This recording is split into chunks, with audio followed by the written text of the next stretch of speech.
नमस्कार दोस्तों, आज हम पढ़ेंगे प्रस्तावना लेक्चर नंबर 8। यदि आप इसके पहले का लेक्चर नहीं देखें तो जाकर उसको भी आप कंप्लीट कर लीजिए। जो मेरा फोकस होगा वो एसएससी और रेलवे को लेकर के होगा। एसएससी में एमटीएस, जेई, सीएचएसएल, सीजीएल 2023 में जितनी वैकेंसी आएगी रेलवे एसएससी के थ्रू, उन सब पे हमारा टारगेट होगा। ठीक है, यदि आप इस वीडियो को देख रहे हैं तो इसका मतलब है कि आपकी अभी भी जॉब नहीं लगी है, तो आप प्लीज़ टेलीग्राम से हमें जुड़ जाइए और टेलीग्राम से जुड़ने के बाद में हमें अपने क्यूरी भेज सकते हैं। कोई भी दिक्कत हो हमसे आप बात कर सकते हैं डायरेक्ट। ठीक है, तो आज हम प्रस्तावना पढ़ेंगे और प्रस्तावना में देखेंगे कि प्रस्तावना क्या होता क्या है और ये जो प्रस्तावना है ये किस तरह से हमें पूरे संविधान का परिचय करवाती है और इससे जुड़े हुए प्रश्न को देखेंगे। ठीक है, तो पहला सवाल यदि हमारे पास मैं बात करूं पहले सवाल की, तो भारतीय संविधान के किस भाग को उसकी आत्मा की आख्या प्रदान की गई है। मेरे दोस्त, जैसे आपको पता होगा, जैसे आपका 2 घंटे का कोई मूवी होता है और आप 1 मिनट का कोई ट्रेलर देख लेते हैं तो आपको क्या लगता है कि मूवी बहुत अच्छी है, बहुत बेकार है? या ट्रेलर वो होता है जो 2 घंटे की मूवी की, 1 घंटे की मूवी को एक संक्षिप्त परिचय होता है कि मूवी कितनी अच्छी है, किस बात पे फोकस की गई है, किस बात पे ज़्यादा बल दी गई है ना। आपको सब एक ट्रेलर से पता चल जाता है, एक प्रचार से पता चल जाता है। ठीक उसी तरह से हमारा संविधान कैसा है, समाज कल्याण कितना कल्याणकारी है, कितने सामाजिक आर्थिक न्याय की बात की गई है कि नहीं की गई है। तो जो प्रस्तावना है हमारे संविधान का एक ट्रेलर है जिसको पढ़ने से आपको पता पड़ जाएगा कि हमारा संविधान कितना महान है। ठीक है, तो इस भारतीय संविधान की बात करें तो इसकी आत्मा का जो रूप दिया गया है वो हमारे प्रस्तावना में दिया गया है, मतलब ऑप्शन नंबर ए हमारा करेक्ट होगा। ठीक है, देख सकते हैं कितनी जगह पेपर में पूछा गया है। अब हम बात करें सर मौलिक अधिकार, हमने तो ऑप्शन के साथ खेल लेते हैं, हम लोग की यही नियम है ऑप्शन के साथ खेलना। तो मौलिक अधिकार की बात करें तो जो मौलिक अधिकार है हमारा, ये संविधान के भाग 3 में है। किस में है? मौलिक में, संविधान के भाग 3 में है। और अनुच्छेद कितने से कितने तक, जरा बताओ, याद करो मेरे साथ, काम चोरी मत करो। 12 से 36 तक क्या है अनुच्छेद? मौलिक अधिकार। पूछा जाता है कि मौलिक अधिकार संविधान के किस भाग में है, आपका जवाब होगा सर भाग 3 में है, अनुच्छेद 12 से 36 तक। राज्य के नीति निर्देशक के तत्व, ये किस में है? ए भाग 4 में है। कितने से कितने तक सर? ये हो जाए, सॉरी ये 35 होगा, ये जो होगा यहाँ पे 12 से 35 होगा, 12 से 35। और ये किस में होगा? ये संविधान के चौथे भाग में है। और ये जो अनुच्छेद कहाँ से कहाँ तक? 36 से 51। कहाँ से? 36 से 51 तक। ठीक है, मौलिक अधिकार 2 बार हो गया। चलिए कुछ और याद कर लेते हैं। तो देखिए संविधान में जो पहला भाग है, पहले भाग में क्या लिखा गया है? पहले भाग में लिखा गया है क्या? संघ एवं राज्य क्षेत्र। क्या लिखा गया है? संघ एवं राज्य क्षेत्र। 2 में क्या है? 2 में है नागरिकता। क्या है? नागरिकता। 3 में क्या है? मौलिक अधिकार। 4 में क्या है? राज्य के नीति निर्देशक के तत्व, है ना। और 4 क में क्या है? मौलिक कर्तव्य, फंडामेंटल ड्यूटीज। इसका अनुच्छेद क्या है? 51 क। ठीक है ना, इतनी बात आप याद रखना। ठीक, अगला सवाल, दूसरे नंबर का सवाल है कि संविधान सभा में प्रस्तुत उद्देश्य प्रस्ताव अभिव्यक्ति विचार को भारतीय संविधान के किस भाग में शामिल किया गया? तो बात करें यदि हम, तो आपको पहले प्रस्तावना पढ़ा दें। देखिए प्रस्तावना, आपको पता होगा कि जब हमारा संविधान सभा बनना स्टार्ट हुआ था, इसका मैं यदि हिस्ट्री बैकग्राउंड की बात करें तो आपको पता होगा 1946 में हमारा क्या आया था? 1946 में हमारा कैबिनेट मिशन आया था जिसके तहत संविधान सभा बनना शुरू हुआ था। 9 दिसंबर 1946 को संविधान सभा की प्रथम बैठक हुई थी जिसमें अस्थायी सदस्य डॉक्टर सच्चिदानंद सिन्हा को चुना गया। सच्चिदानंद सिन्हा को चुना गया क्योंकि ये सबसे बुजुर्ग थे। पेपर में ये भी आता है कि संविधान सभा की प्रथम बैठक कब हुई थी, तो आपका जवाब होगा सर 9 दिसंबर 1946 को हुई थी। कहाँ हुई थी? दिल्ली में हुई थी। इसके अध्यक्ष कौन थे? डॉक्टर सच्चिदानंद सिन्हा थे। अस्थायी थे या अस्थायी थे? तो मेरे दोस्त ये अस्थायी थे। उसके बाद 2 दिन बाद 11 दिसंबर 1946 को दूसरी बैठक होती है। इस बैठक में डॉक्टर राजेंद्र प्रसाद जो भारत के प्रथम राष्ट्रपति बने आगे चल करके, उनको क्या किया गया? उनको अस्थायी अध्यक्ष बनाया गया। इसके बाद संविधान सभा की जो कार्रवाई होती है 13 दिसंबर को शुरू होती है। 13 दिसंबर 1946 को संविधान सभा की कार्रवाई जवाहरलाल नेहरू के द्वारा प्रस्तुत किए गए उद्देश्य प्रस्ताव के द्वारा साथ शुरू होती है। आपको पता होगा कि इसी के साथ 22 जुलाई 1947 को क्या हो गया, हमारे राष्ट्रीय ध्वज को अपनाया गया। 22 जुलाई 1947 को हमारे राष्ट्रीय ध्वज को अपनाया गया। 29 अगस्त 1947 को क्या किया गया मेरे दोस्त, याद करो। अपने माँ बाप का सपना पूरा करना चाहते हो तो मेरे साथ याद करो। 29 अगस्त 1947 को क्या किया गया, प्रारूप समिति का गठन किया गया। 3 जून 1947 को क्या किया गया, माउंट बेटन योजना आया। ठीक है ना, तो इतना आप मेरे साथ लिंक करिए। चलिए संविधान इसको पढ़ते हैं। तो जवाहरलाल नेहरू ने प्रस्तुत किया था हम भारत के लोग। इसका मतलब हम भारत के लोग मतलब क्या, वो चाहते तो इस संविधान सभा जितना बना है इसका क्रेडिट अपने आप खुद को दे सकते हैं। संविधान सभा के जो सदस्य थे वो अपने आप को क्रेडिट दे सकते थे, लेकिन उन्होंने ऐसा नहीं किया। उन्होंने कहा हम भारत के लोग अर्थात जनता, हम आप सब जितने लोग वीडियो देख रहे हैं, तो हम भारत के लोग भारत को एक संपूर्ण प्रभुत्व संपन्न समाजवादी पंथ निरपेक्ष लोकतंत्रात्मक गणराज्य। यहाँ से भी सवाल बनता है कि हमारे संविधान का नेचर कैसा है, हमारा भारत देश का नेचर कैसा है। तो संप्रभुत्व संपन्न समाजवादी पंथ निरपेक्ष एवं लोकतंत्रात्मक गणराज्य की बात करता है हमारा समाज, हमारा संविधान। प्रभुत्व संपन्न का मतलब क्या होता है कि हम मतलब भारत बिल्कुल स्वतंत्र है, किसी भी देश का इसके ऊपर कब्जा नहीं है, किसी भी देश के अधीन नहीं है। अपने मामलों में, अपने आंतरिक बाह्य मामलों में ये बिल्कुल निर्णय लेने के लिए स्वतंत्र है। किसके साथ संधि करना है, किसके साथ युद्ध नहीं करना है, कहाँ पे आपदा कहीं देश पे आई है वहाँ पे राहत भेजना है नहीं भेजना है, ये हमारा देश खुद तय करता है। आंतरिक मामला का मतलब हुआ कि हमारे देश में धार्मिक, राजनीतिक, सामाजिक जितने भी मामले होंगे इसका जो निर्णय होगा हमारा भारत देश खुद लेगा, क्योंकि हम संपूर्ण प्रभुत्व संपन्न है। तो प्रभुत्व संपन्न समाजवादी पंथ निरपेक्ष लोकतंत्रात्मक गणराज्य ये पूछा जाता है, एक सीरीज पूछा जाता है क्रम, इनमें से कौन सा नहीं है, बनाने के लिए तथा उसके समस्त नागरिकों को सामाजिक न्याय। देखो 3 प्रकार के न्याय की बात की गई है, सामाजिक, आर्थिक, राजनीतिक न्याय। ये भी प्रश्न में आगे चल के पूछा जाएगा, रट लेना, कई बार पूछा गया है कि सब हमारे भारतीय संविधान के प्रस्तावना में कितने प्रकार की न्याय की बात की गई है, तो उसका जवाब होगा सर 3 प्रकार की न्याय की बात की गई है। कौन कौन से, सामाजिक, आर्थिक और राजनीतिक न्याय। विचार, अभिव्यक्ति, विश्वास, श्रद्धा और उपासना की स्वतंत्रता, प्रतिष्ठा और अवसर की क्षमता प्राप्त कराने के लिए तथा उन सब में व्यक्ति की गरिमा और राष्ट्र की एकता अखंडता सुनिश्चित कराने वाली बंधुता को बढ़ाने के लिए आज हम दृढ़ संकल्पित होकर अपनी संविधान सभा में तारीख 26 नवंबर 1949 को एतद द्वारा संविधान को अंगीकृत, अधिनियमित और आत्मसमर्पित करते हैं। मेरे दोस्त मेरे साथ याद करना कि किस तरह से सवाल बनते हैं। ये संविधान का प्रस्तावना रहा, ठीक है। तो आपका संविधान कब अंगीकृत किया गया, तो आपका जवाब होगा सर 26 नवंबर 1949 को अंगीकृत किया गया, ठीक है ना। और पूछा जाएगा कि आप संविधान में कितने प्रकार की स्वतंत्रता की बात की गई है, तो 1 2 3 4 5 प्रकार की स्वतंत्रता की बात की है। कौन कौन सी, विचार, अभिव्यक्ति, विश्वास, श्रद्धा, उपासना की स्वतंत्रता की बात की गई है। कितने प्रकार की न्याय की बात की गई है, 1 2 3 सामाजिक, आर्थिक, राजनीतिक, 3 प्रकार की न्याय की बात की गई है मेरे दोस्त। तो ठीक है, इस तरह से आप पढ़ाई करोगे तो जाहिर सी बात है आपका सिलेक्शन पक्का होगा, 100% होगा। मेरा हुआ, आपका भी होगा, ठीक है। अपने अंदर वो बिल्कुल खून को खौला दो तैयारी के लिए, ठीक।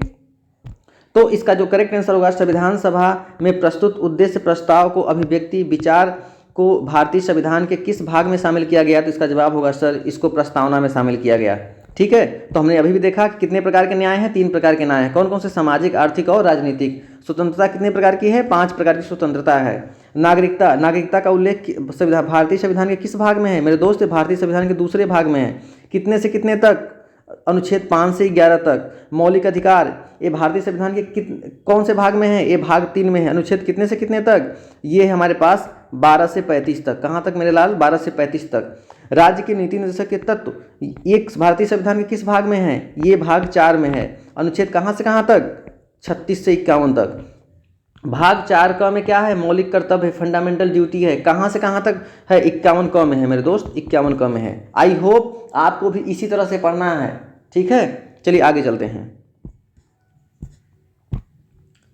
तीसरे नंबर का सवाल, निम्नलिखित में से किन उद्देश्यों को भारतीय संविधान प्रस्तावना में उद्घोषित नहीं करता, ठीक है। तो इसका मतलब इसमें से 3 ऑप्शन सही होंगे, एक ऑप्शन गलत होगा, यही मतलब हुआ ना। तो ऑप्शन ए की बात करें तो सामाजिक, आर्थिक, राजनीतिक न्याय, तो हमने कहा था कि हमारा जो भारतीय संविधान का जो प्रस्तावना है, हमारा भारतीय समाज, भारतीय संविधान 3 प्रकार की न्याय की बात करता है। वो है सामाजिक, आर्थिक, राजनीतिक न्याय, है ना। तो 3 प्रकार का न्याय, ये भी सही है। मैं बताऊंगा कि सामाजिक न्याय क्या है, आर्थिक न्याय क्या है, राजनीतिक न्याय क्या है, ठीक है ना। आप चिंता मत करिए, बिल्कुल आप टेंशन फ्री होकर वीडियो देखो, है ना। वीडियो पसंद आता है तो प्लीज़ चैनल को सब्सक्राइब जरूर कर देना। आप देख के अभी कर दो, वीडियो में आप खो जाओगे, भूल जाओगे। स्वतंत्रता की बात करें तो विचार, अभिव्यक्ति, विश्वास, धर्म की स्वतंत्रता, उपासना की स्वतंत्रता, 5 प्रकार की स्वतंत्रता थी। इसे भी प्रस्तावना में शामिल किया गया था, मैंने अभी प्रस्तावना पढ़ाया। प्रतिष्ठा और अवसर की क्षमता, ये भी था हमारे पास। इसका मतलब अंतर्राष्ट्रीय शांति एवं सुरक्षा की वृद्धि, ये नहीं था। मतलब ऑप्शन नंबर यही क्या होगा, करेक्ट होगा। तो अंतर्राष्ट्रीय शांति एवं सुरक्षा किस में आता है, तो मेरे दोस्त ये आता है हमारे पास संविधान के भाग 4 में, DPSM में, है ना। राज्य के नीति निर्देशक के तत्व, एक किस अनुच्छेद में है, 51 में है। पूछा जाता है कि भाई अनुच्छेद 51 में क्या लिखा गया है, तो आपका जवाब होगा सर 51 में, अनुच्छेद 51 में अंतर्राष्ट्रीय शांति एवं सुरक्षा के बारे में बताया गया है, ठीक है ना। और 21 भाग में है, भाग 4 में है। भाग 4 का में मौलिक कर्तव्य, अनुच्छेद 51 का, ठीक है ना। तो इसका तीनों आंसर करेक्ट हो। एक बार देख लीजिए आप संविधान की प्रस्तावना को फिर से देखिए, यहाँ पे है ना, देखिए ये रहा विचार, अभिव्यक्ति, विश्वास, श्रद्धा और उपासना की स्वतंत्रता, प्रतिष्ठा और अवसर की क्षमता, है ना। उसके बाद सामाजिक, आर्थिक, राजनीतिक न्याय, मिल गया ना प्रस्तावना, ठीक है।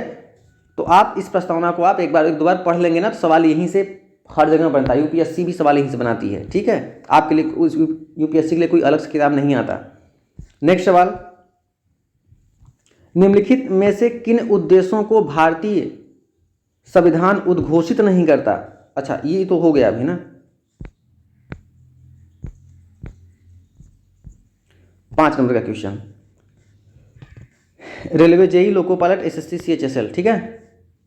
किस संविधान, और जगह आते हैं इस प्रश्न मेरे दोस्त, लेकिन क्या होता है ना कि अब 1-2 हिंट दे दिए जाते हैं, ठीक है। बहुत बार हिंट दे दिया जाएगा तो इससे मतलब आपको पढ़ने से मतलब है कि ये सवाल इंपॉर्टेंट है, समझ रहे हैं ना। इसका मतलब सिर्फ ये रहता है, किस संशोधन में भारतीय संविधान में के प्रस्तावना में समाजवादी, धर्मनिरपेक्ष शब्दों को जोड़ा गया। आपको पता होगा कि संविधान संशोधन, एक बार बताओ मेरे दोस्त कि जो संविधान संशोधन होता है वो किस देश से लिया गया है। तो आपका जवाब होगा सर जो संविधान संशोधन है वो दक्षिण अफ्रीका से लिया गया है। कहाँ से लिया गया है मेरे दोस्त, दक्षिण अफ्रीका से। ये भी सवाल बनता है, सर संविधान संशोधन किस अनुच्छेद में है मेरे दोस्त, संविधान संशोधन 368 में है। सर ये किस भाग में है, ठीक है। आप कमेंट बॉक्स करके बताओ किस भाग में है संविधान संशोधन, ठीक है।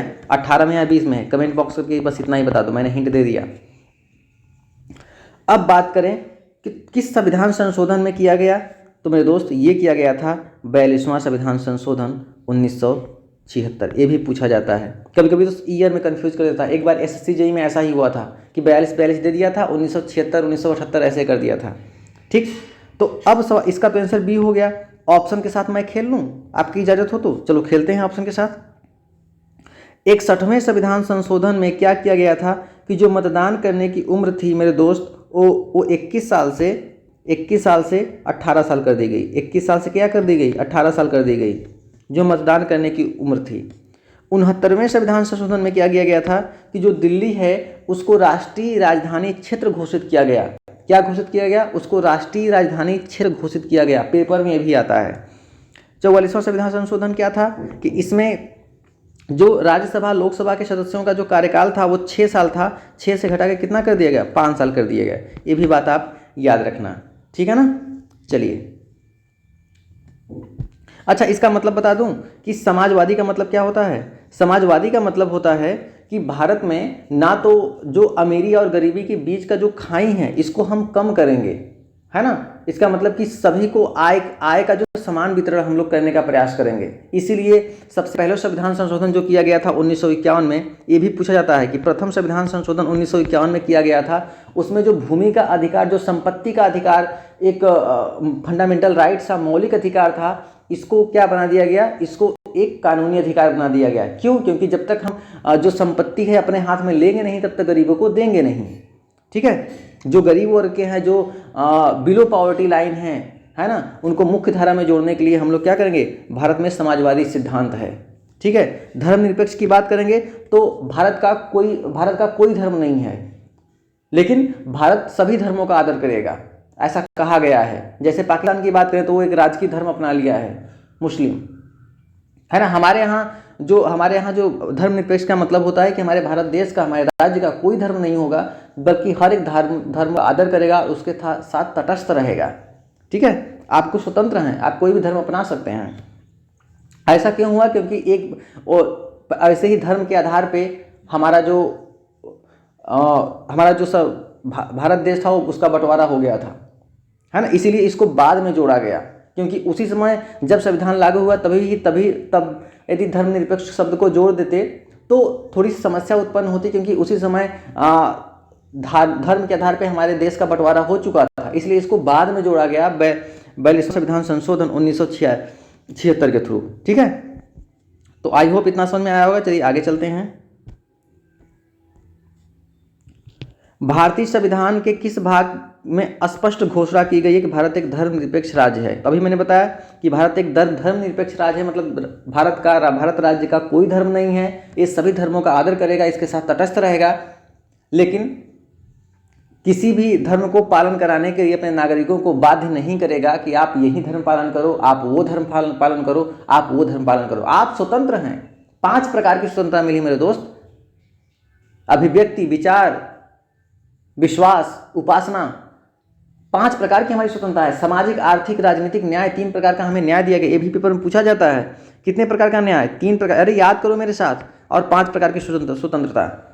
तो इसका जवाब होगा कि सर जो धर्मनिरपेक्ष राज्य का जो स्पष्ट किया गया है वो है मौलिक अधिकार में स्पष्ट किया, सॉरी संविधान की प्रस्तावना में। कहाँ पे? संविधान की प्रस्तावना में।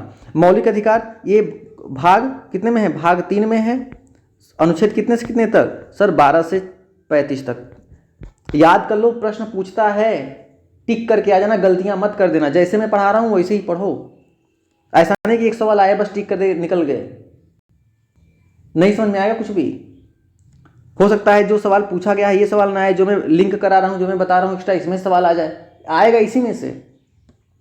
राज्य के नीति निर्देशक के तत्व ये संविधान के भाग 4 में है और अनुच्छेद 36 से 51 तक है। ठीक है, संविधान संशोधन ये एक कहाँ से लिया गया है? 368 अनुच्छेद में है। कहाँ से लिया गया? दक्षिण अफ्रीका से। मौलिक अधिकार कहाँ से लिया गया है? अमेरिका से। प्रस्तावना कहाँ से लिया गया है? अमेरिका से। राज्य के नीति निर्देशक के तत्व कहाँ से लिया गया है? आयरलैंड के संविधान से। आपको संविधान के स्रोत हम पढ़ा दिए हैं, जाके वो वीडियो देख लेना।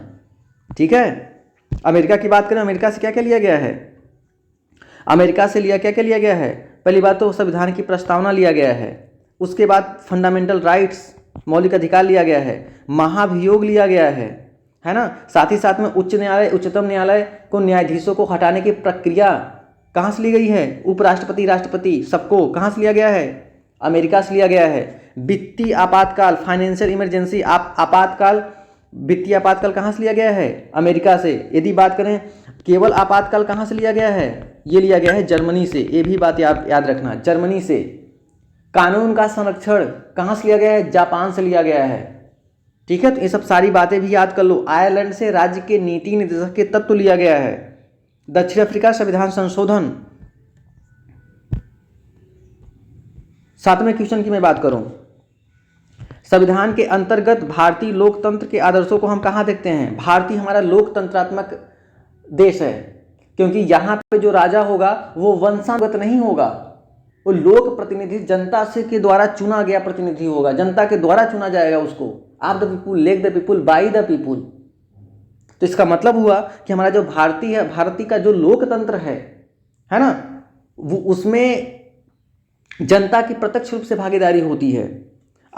इस आदर्शों को हम कहाँ देखते हैं? आपको पता होगा कि हमारा संविधान को यदि आप पढ़ेंगे तो क्या होगा? हम भारत के लोग भारत को एक संपूर्ण प्रभुत्व संपन्न, समाजवादी, पंथ निरपेक्ष, लोकतंत्रात्मक गणराज्य बनाने के लिए तथा उसके समस्त नागरिकों को, तो पहले लाइन में साफ साफ लिख गया कि हम भारत के लोग, मतलब हम संपूर्ण प्रभुत्व संपन्न, मतलब हमारे ऊपर हम किसी का अधीन नहीं है। अपने सामाजिक, आर्थिक, राजनीतिक मामलों में निर्णय करने से बिल्कुल स्वतंत्र हैं। समाजवादी, यहाँ सभी समाज के सभी वर्गों को एक स्थान दिया जाएगा, सभी जो अमीरी गरीबी के बीच की खाई उसको कम किया जाएगा। पंथ निरपेक्ष, हमारे भारत देश में कोई ऐसा राजकीय धर्म नहीं होगा जिसको पालन करने के लिए नागरिकों को बाध्य किया जाएगा।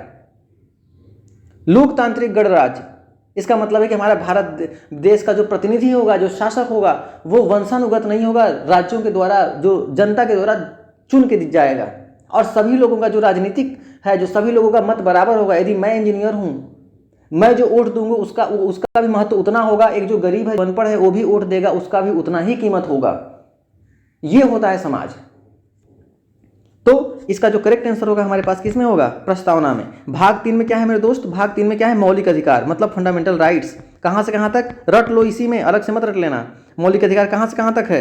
ये है 12 से 35 तक। कहां से है? 12 से 35 तक। भाग 4 में राज्य के नीति निर्देशक के तत्व, बार बार मैं लिखवा दूं ताकि आप याद कर लो। डीपीएसपी, राज्य के नीति निर्देशक के तत्व भाग 4 में है। कहां से कहां तक? 36 से 51 तक। कहां से कहां तक? 36 से 51 तक। मेरे साथ आप रटो, क्यों नहीं सिलेक्शन होगा? मैं देखता हूं। ये 15 में क्या है? निर्वाचन आयोग है। क्या है? निर्वाचन है। इसको भी रट लेना है आप, ठीक है? हमारे साथ बोलो, याद हो जाएगा, ठीक है? हम पढ़ाएंगे नहीं, याद भी करवाएंगे आपको। 8 की बात करें, मूल भारतीय संविधान के अनुसार भारत एक क्या है? प्रभुत्व संपन्न लोकतंत्रात्मक गणराज्य, प्रभुत्व संपन्न धर्मनिरपेक्ष समाजवादी, ये तो है ही है, लेकिन इसमें एक कुछ चीज मिसिंग है। प्रभुत्व संपन्न धर्मनिरपेक्ष समाजवादी गणराज्य, प्रभुत्व संपन्न धर्मनिरपेक्ष लोकतंत्रात्मक गणराज्य, प्रभुत्व संपन्न समाजवादी, तो ये तो नहीं होगा क्योंकि इसमें एक चीज मिसिंग है, इसमें भी एक चीज मिसिंग है। प्रभुत्व संपन्न, अच्छा इसमें पूछा गया है, आप देखिए, मूल भारतीय संविधान के अनुसार। आपको पता होगा कि जो समाजवादी है ना, समाजवादी जो शब्द था हमारा, वो 42वें संविधान संशोधन में जोड़ा गया था। धर्मनिरपेक्ष भी जोड़ा गया था। इसका मतलब कि धर्मनिरपेक्ष इसमें है, तो ये ऑप्शन होगा नहीं। देखिए, वर्तमान संविधान की बात नहीं की जा रही है, मूल संविधान की बात की जाइए, जो जिस समय हमारे पास कितने थे? 22 भाग, 8 अनुसूची और 395 अनुच्छेद थे।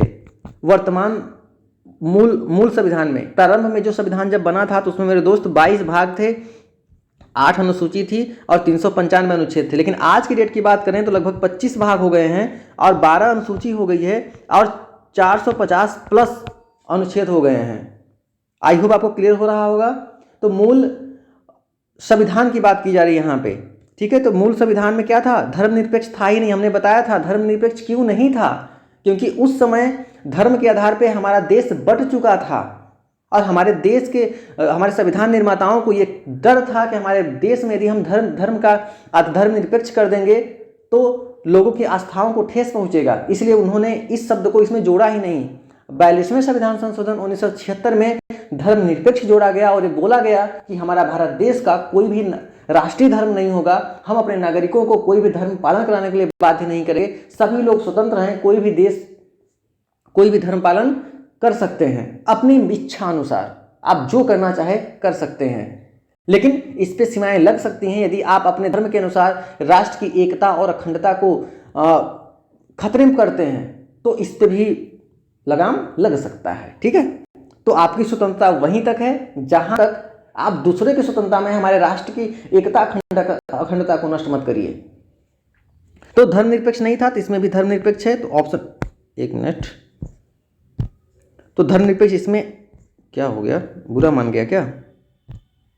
तो ये नहीं था मूल संविधान में, ये भी नहीं था, ये भी नहीं था, समाजवादी शब्द ये भी नहीं था। हमारा ऑप्शन हो जाएगा ऑप्शन नंबर ए, प्रभुत्व संपन्न लोकतंत्रात्मक गणराज्य, इसकी बात की गई थी, ठीक है? तो आई होप कि आपको वीडियो बहुत पसंद आया होगा मेरे दोस्त। यदि आप चैनल पे नए हैं, इस तरह से हम लोगों ने इतना क्वेश्चन कर लिया। यदि आप नए हैं तो मेरे चैनल को प्लीज़ सब्सक्राइब कर दीजिए और बेल आइकन को प्रेस कर लीजिए। एक बार फिर से आप वीडियो देखते हैं, सब्सक्राइब नहीं करते हैं मेरे दोस्त, दबा के सब्सक्राइब कर दीजिए, आपको बहुत फायदा होने वाला है। आप मुझसे डायरेक्ट बात कीजिए, आपका एग्जाम क्यों नहीं हो रहा है, हम आपकी काउंसलिंग करेंगे, आप में दिक्कत कहाँ से आ रही है, फिर देखते हैं एग्जाम कैसा नहीं क्रैक होगा। मेरे दोस्त हम भी झेले हैं, पेपर का लेट होना, वैकेंसी का कोर्ट में जाना, हम भी झेले हैं, हम भी है ना, हम भी स्टूडेंट ही हैं। ऐसा नहीं कि मैं अपना धंधा चला रहा हूँ बहुत बड़ा कोचिंग खोल करके, ठीक है? कोचिंग भी पढ़ाया हूँ, खुद भी पढ़ा हूँ, इसलिए आपकी भावनाओं को मैं समझ रहा हूँ, है ना? तो आप कोई भी क्वेरी हो, आप टेलीग्राम का मैं लिंक डाल दूंगा, यहाँ से मुझसे जुड़ के मुझसे बात कर सकते हैं। Thank you, take care, bye bye.